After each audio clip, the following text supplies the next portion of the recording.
Hong Kong is flooded with mainland tourists as Golden Week holidays continue. Justice Secretary Paul Lam says the U.S. is trying to blur the one country, two systems concept. And fatal traffic accidents near Yellowstone Park in the U.S., with casualties including Chinese nationals.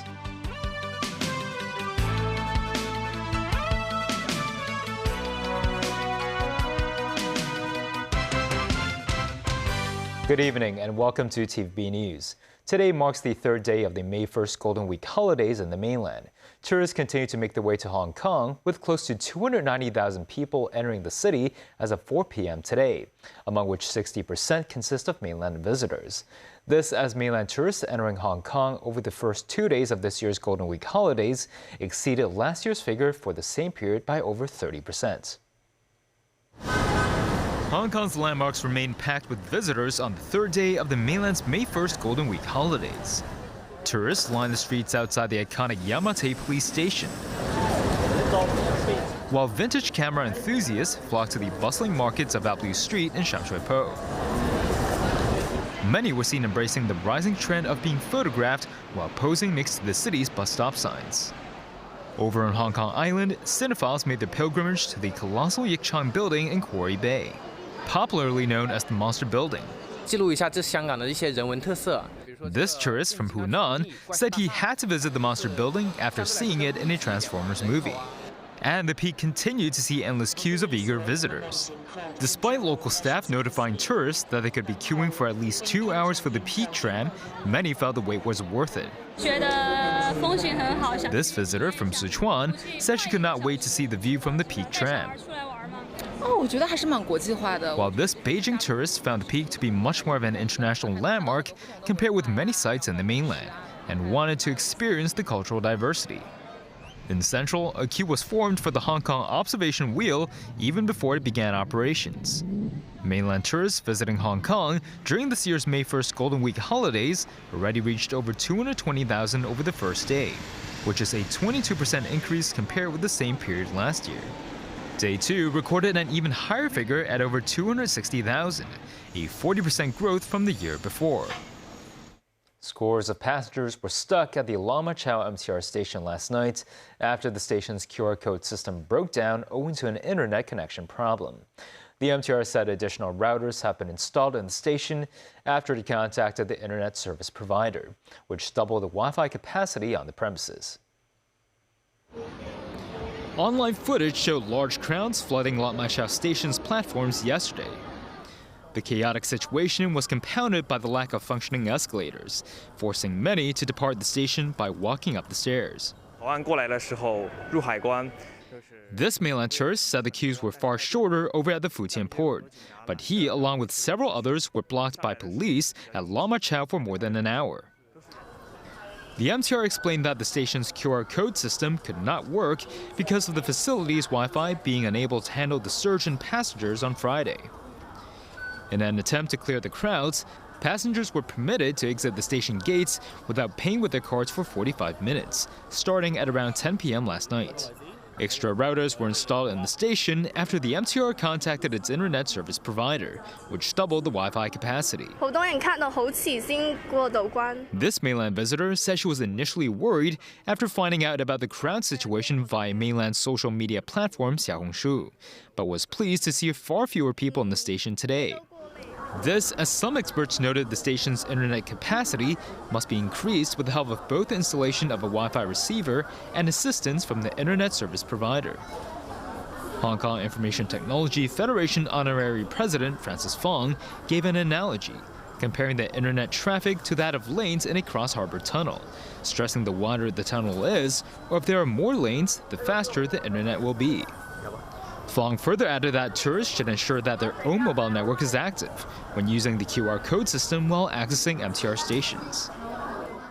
A 42-year-old man was arrested on the suspicion of murder after a woman died at Royal Plaza Hotel in Mong Kok on Friday. Police received a report on Friday that a 46-year-old woman was found unconscious in a hotel room. She was sent to Kwong Wah Hospital and was later pronounced dead. Sources say the deceased attended an event with the suspect and another woman in the room on Thursday evening. The victim took drugs during the event. The accompanying woman was frightened and called the police early on Friday morning after discovering the man had attacked the victim's head and face with a porcelain tissue box. The police arrested the man in Mongkok. The man admitted that he had slapped the deceased. Secretary for Justice Paul Lam said U.S. tariffs are unreasonable in legal terms and violate international rules. U.S. President Donald Trump has imposed a tariff of 145% on imported Chinese goods. Hong Kong-made products are also targeted. Paul Lam also said the U.S. is trying to blur the principle of one country, two systems. Mosinai reports. Speaking on a radio program, Secretary for Justice Paul Lam criticized the White House tariff measures as unreasonable and an attempt to blur the one country, two systems principle. Hong Kong earlier filed a complaint to the World Trade Organization in relation to the tariffs. Lam said authorities hope to find a third party to rule on the matter. In April, the U.S. sanctioned 6 Central and Hong Kong officials, including Lam. The reason given was that the official had intimidated, silenced and harassed overseas activists using the Hong Kong national security law. Responding to the sanctions, the Chief Justice said the action was cross-border oppression. He said authorities did everything in accordance to the law and the U.S. had no right to interfere. Lam added he would remain calm amid the sanctions. Mosinai, TVB News.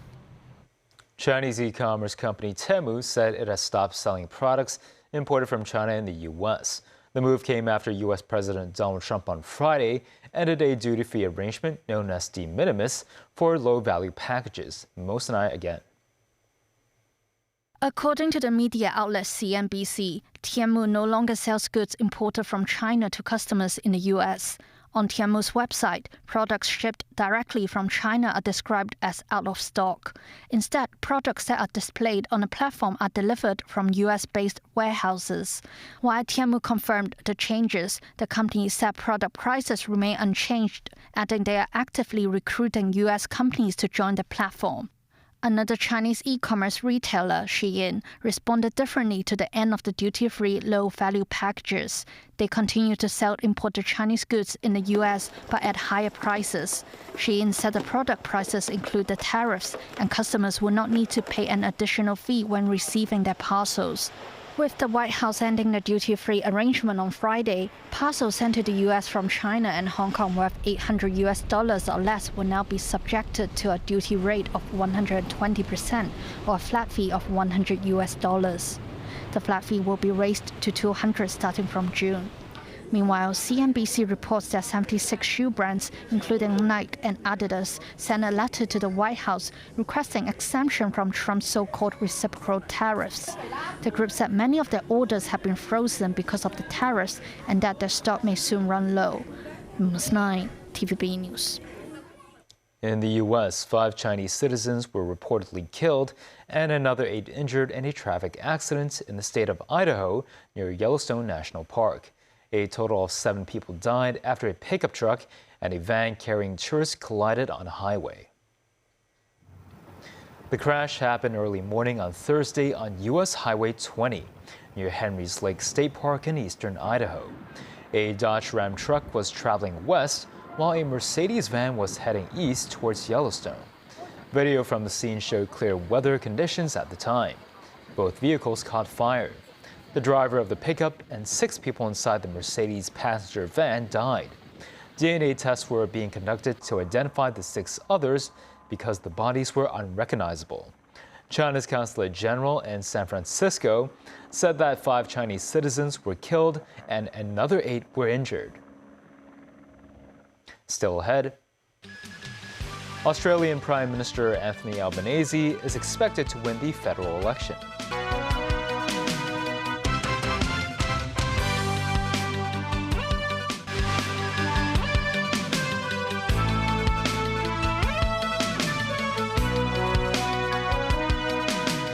Welcome back. Prime Minister Anthony Albanese's centre-left Labour Party is expected to win a second term in Australia's federal election, according to projections from the national public broadcaster. His rival Peter Dutton is set to lose his seat. David Garrett reports on the voting earlier in the day. Some Australians casting their vote before a morning swim. Shorts and bikinis worn as voting began at Bondi Beach. Voting is compulsory in Australia, and those who don't vote face a fine. Some went out to tick a box while walking the dogs. I'm hoping for some sensible grown-up government. Premier Anthony Albanese in a jacket as he voted. He was supported by his partner Jodie Hayden, but will he get the support of the electorate in what looks a close contest? These voters cheered as he left. Oh, look, the democratic process is taking place. It's a great thing today, and it's great to be at my local polling booth here. This is the man he's up against. Peter Dutton, the leader of the Liberal National Coalition. The 54-year-old former policeman has held several cabinet positions, including Defence and Health Secretary. I'm confident that Australians have seen through a bad government, and I'm confident that Australians can't afford 3 more years of what they've experienced. And there are a lot of families who are really doing it very tough at the moment. As these people queued to make their selection, most spoke about the economy. I think the main issue for me would be the cost of living crisis. Just trying to make sure that, the day-to-day things kind of still affordable. I'm kind of a bit of a globalist, and I'm hoping that we can return to a more free trade situation and less isolationism and nationalism. These Australians voting in Thailand were sure to have been thinking about Australia's global standing.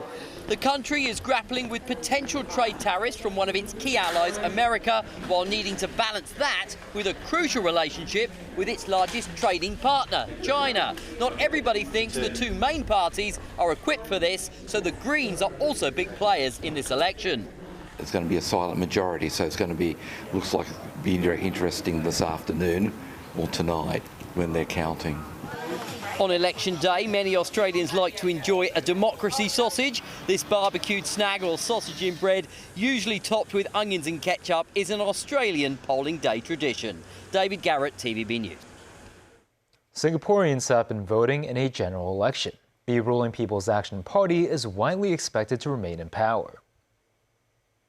Nearly 3 million elect 97 members of parliament.